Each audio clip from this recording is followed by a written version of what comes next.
At sa probinsya, kung malalayong bayad center, convenient po na meron silang ganitong device. Kasi real time, pag-transact, pasok na po kaagad. Very convenient, the same time, efficient, saka effective.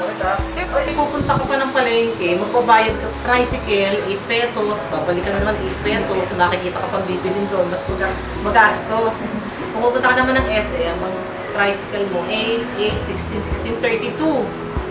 O ganun din, magastos, di ba? So, yung iba, mas prefer nila na dito na lang magbayad. Madali, kahit na iiga-iga na, makakapagbayad pa dito. Nakaka-less din kayo ng carbon footprint ng mundo. Bakit?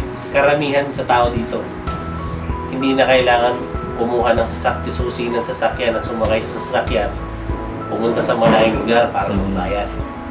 So may mga tindahan, hindi na mahirap mag-market. Kasi nandyan na eh. Madali na makita ng mga meron pala rito.